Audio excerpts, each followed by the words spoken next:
Ассаламу алейкум тараптастар. Қайырлы күн. Мына жоғарыда қазақтың әйгілі ұлтшылдарының бірі, мынау Нағашыбай Есмырза деген адамның Серікжан Біләшұлының қытайшылдар тарапынан жазылған домалақ арызға қайталанған апелляциялық шағым сотында осы қазақ үшін шырылдап Қытайдағы геноцид саясатты әлемдік деңгейде, әлемдік бұқаралық ақпарат құралдар алдында, әлемдік құқық қорғау ұйымдар алдында көтеріп жүрген Серікжан Біләшұлына қолдаушы болып, өзінің азаматтық пікірін, азаматтық позициясын білдіріп, осы сот залына барған екен.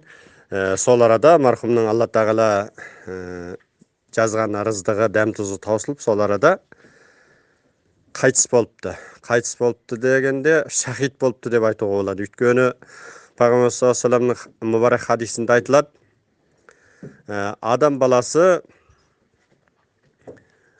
анасының құрсағында 4 айдан кейін рух беріледі періште арқылы дейді. Содан кейін барып кәдімгідей адам бейнесіне ене бастайды дейді.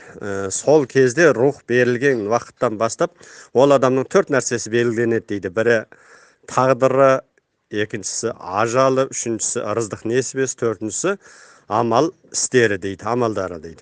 Міне осы 4 нәрсесі Алла тағала сол кезде рух үрленген кездің өзінде ол адамның пешенесіне жазады екен да, сол тағдыры, сол ажалы қалай жазылды, солменен ол адамның өмірі басталады және аяқталады. Осы мына ажалдың әр уақытта айтылып жатады, ажалдың жеткен уақыты бір адамның 1 секунд немесе 1 минут, 1 секунд кешігуіне немесе 1 секунд ерте болуына ешқандай да адамның қолынан келер шаруа емес. Сол сияқты мына ұлтжанды Нағашыбай ағамыздың ажалы тағдыры осы арада, осы минутына толып сәйкесіп тұрғандықтан сол сотта көз жұмды. Ал енді ол ағамыздың тағдыры жөнінде, жаңағы ажалы жөнінде Пайғамбар саллаллаху алейхи вассаламның тағы хадистері бар. Егерде кім ұлт мүддесі жолында, дін мүддесі жолында мұсылмандардың езгісіне қарсы күресте немесе сол ниетте шыққан жолында қайтыс болса, оған шахидтік сауап жазылады, шахидтік мәртебесі беріледі деген.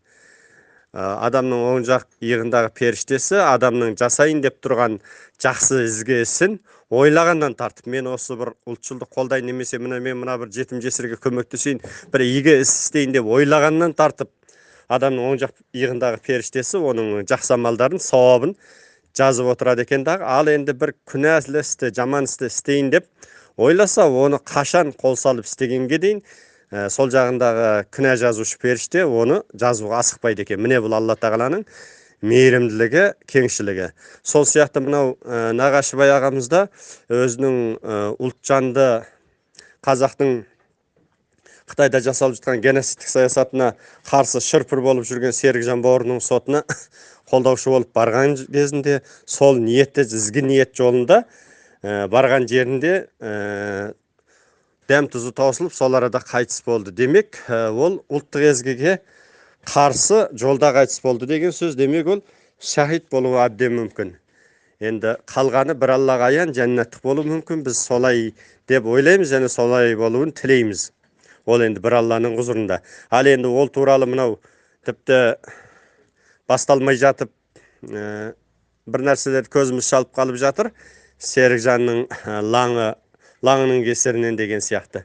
Енді оның ажалы Серікжанның лаңыменен тағы бірдемемен сол секундқа келіп тұрса, егер де ол Серікжанға қарсы сотқа барған болса, онда дәл сол Серікжанның лаңынан күйзеліп деп айтуға болар еді. Ол жерде Серікжанды қолдап барды. Демек, ол кімнің лаңы? Ол қытайшылдардың лаңы.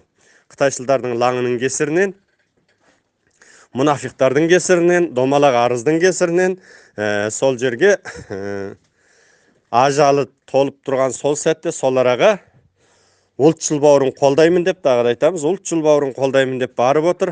Алла жанын жәннатта қылсын, топырағын торқа қылсын, соңындағы қалған ұрпағына, еліне, жұртына, бала шағасына Алла тағала рахым қылсын. Ол кісінің рухына Алла тағала şahitlerдің мәртебесін беріп, жәннәтте пайғамбар саллаллаху алейхи вассаламның ақ туының астында мұсылмандар мен мүминдермен бірге болуды Алла тағала нәсіп етсін. Солай болуын тілейміз. Тілектеспіз, дұғадамыз.